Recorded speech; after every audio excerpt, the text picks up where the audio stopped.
আজকে শেয়ার করব বাঙালিদের অতি প্রিয় মাছের একটা রেসিপি। আর যে কোনো অনুষ্ঠান বাড়িতেই কিন্তু মাছের এই রেসিপিটা আমরা খেয়ে থাকি। আজকের রেসিপি হচ্ছে দই কাতলা।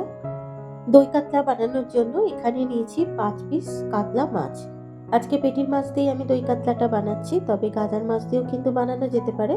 মাছগুলোকে ধুয়ে পরিষ্কার করে নিয়ে আগে থেকেই জলটাকে ঝরিয়ে রেখেছি। এবারে মাছের মধ্যে দিয়ে দেবো স্বাদ মতো নুন, দেব খুব সামান্য পরিমাণে একটু হলুদ গুঁড়ো, আর কালারের জন্য দিয়ে দেবো খুব সামান্য পরিমাণে একটু কাশ্মীরি লঙ্কার গুঁড়ো। তবে কাশ্মীরি লঙ্কার গুঁড়োটা আপনারা দিতেও পারেন, নাও দিতে পারেন। নুন, হলুদ গুঁড়ো, কাশ্মীরি লঙ্কার গুঁড়োটা দেবার পর মাছের সাথে মিশিয়ে নিয়ে মাছটাকে খুব ভালো করে একটু মেখে নেব, যাতে মাছের মধ্যে নুনটা খুব ভালো মতো মিশে যায়।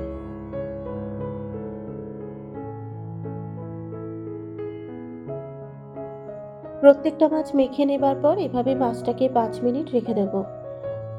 মাছটা মেখে নেওয়া হয়ে গেলে এবার একটা বাটির মধ্যে নিয়েছি ৩ টেবিল চামচ টক দই। যেহেতু দই কাতলা বানাচ্ছি তাই টক দইয়ের পরিমাণটা একটু বেশি নিয়েছি। এবার দইয়ের মধ্যে কিছু গুঁড়ো মশলা অ্যাড করব। দিয়ে দেবো হাফ চা চামচ হলুদ গুঁড়ো, হাফ চা চামচ ঝালের জন্য একটু লঙ্কার গুঁড়ো দেব, হাফ চা চামচ জিরের গুঁড়ো, হাফ চা চামচ ধনের গুঁড়ো, আর দিয়ে দেবো স্বাদ মতো নুন। এবারে টক দইয়ের সাথে মশলার নুনটাকে খুব ভালো করে মিশিয়ে নিয়ে টক দইটাকে ফেটিয়ে নেব। আর টক দইটাকে যদি ভালো করে ফেটিয়ে না নেওয়া হয় রান্নার সময় কিন্তু টক দইটা কেটে যায়, তাই টক দইটাকে খুব ভালো করে ফেটিয়ে নিচ্ছি। টক দইটাকে ভালো করে ফেটিয়ে নেওয়া হয়ে গেছে আর মশলাগুলোকেও খুব ভালো করে মিশিয়ে নিয়েছি। এবারে মাছ ভাজার জন্য কড়াইয়ের মধ্যে দিয়ে দেবো বেশ কিছুটা পরিমাণে সর্ষের তেল। তেলটা গরম হয়ে যাবার পর তেলের মধ্যে একটা একটা করে মাছ দিয়ে দেবো।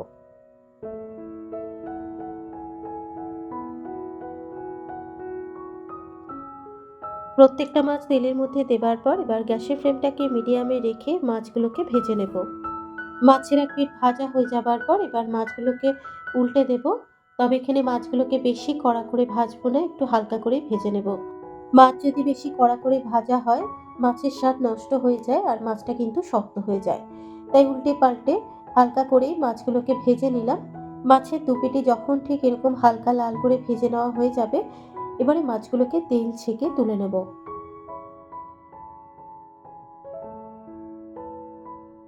মাছ ভেজে তুলে নেবার পর ওই তেলের মধ্যে দুটো শুকনো লঙ্কা ভেঙে দিলাম, দুটো তেজপাতা, গোটা গরম মশলা দেবো। গরম মশলার মধ্যে এলাচ আর দিয়ে দিচ্ছি দুটো ছোট দারচিনি, ফোড়ন দিলাম। এবার ফোড়নটাকে খুব ভালো করে একটু ভেজে নেব। ফোড়নের থেকে যখন সুন্দর একটা গন্ধ বেরোবে এবার এর মধ্যে দিয়ে দিচ্ছি হাফ চা চামচ হলুদ গুঁড়ো। হলুদ গুঁড়োটা তেলের সাথে মিশিয়ে নেব। হলুদ গুঁড়োটা তেলের সাথে মিশিয়ে নেওয়া হয়ে গেলে এবার এর মধ্যে একটা ছোট পেঁয়াজ বাটা দিচ্ছি। পেঁয়াজ বাটাটা দেবার পর এবার খুব ভালো করে একটু ভেজে নেব, যতক্ষণ না পেঁয়াজের কাঁচা গন্ধটা চলে যাচ্ছে। পেঁয়াজ বাটাটা ভেজে নেবার পর দিয়ে দিচ্ছি হাফ চা চামচ আদা কাঁচা লঙ্কা বাটা, দেব হাফ চা চামচ রসুন বাটা। এবারে আদা কাঁচা লঙ্কা বাটা রসুন বাটাটা দেবার পর পেঁয়াজ বাটার সাথে মিশিয়ে নিয়ে ভেজে নেব যতক্ষণ না আদা রসুনের কাঁচা গন্ধটা চলে যাচ্ছে।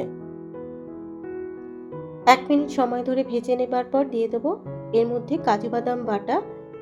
এখানে ২ টেবিল চামচ মতো কাজু বাদাম বাটা দিলাম আর দিয়ে দেবো সামান্য পরিমাণে একটু জল। কাজু বাদাম বাটাটা দেবার পর মশলার সাথে মিশিয়ে নিয়ে খুব ভালো করে একটু কষিয়ে নিচ্ছি, যতক্ষণ না কাজু বাদামের কাঁচা গন্ধটা চলে যাচ্ছে।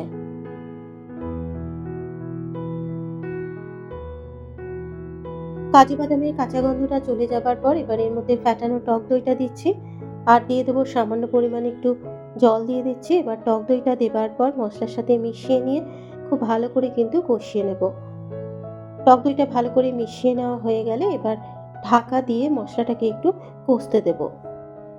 ৩ মিনিট ঢাকা দিয়ে মশলাটাকে ভালো করে কষিয়ে নিয়েছি আর মশলা থেকে কিন্তু তেলও ছেড়ে এসেছে। মশলা থেকে যখন তেল ছেড়ে আসবে এবার গ্রেভির জন্য পরিমাণ মতো জল দিয়ে দেবো। জল দেবার পর এবার মশলার সাথে খুব ভালো করে মিশিয়ে নিয়ে গ্যাসের ফ্লেমটাকে লোতে রেখে মিনিট ৩-৪ ঢাকা দিয়ে গ্রেভিটাকে একটু ফুটতে দেব। প্রায় ৪ মিনিট ঢাকা দিয়ে গ্রেভিটাকে একটু ফুটিয়ে নিলাম। এবার এর মধ্যে এক এক করে ভেজে রাখা মাছগুলোকে দিয়ে দেবো। প্রত্যেকটা মাছ ঝোলের মধ্যে দেবার পর এবার মাছগুলোকে ঝোলের সাথে মিশিয়ে নিয়ে আবারও মিনিট ২ ঢাকা দিয়ে মাছগুলোকে গ্রেভির সাথে ফুটতে দেব।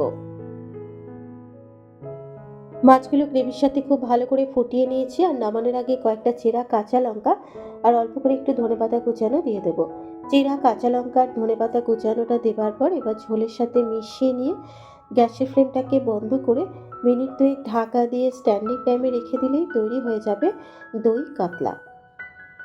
বাড়িতে হঠাৎ কোনো গেস্ট এলে আপনারা কিন্তু খুব সহজেই এই রেসিপিটা বানিয়ে খাওয়াতে পারবেন। আর গরম ভাতে দই কাতলাটা খেতে কিন্তু দারুণ হয়েছিল।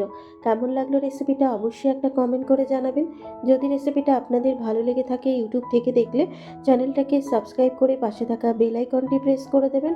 আর যারা ফেসবুক থেকে দেখছেন পেজটাকে ফলো করার অনুরোধ রইল। তাহলে আজকের মতো এই পর্যন্ত।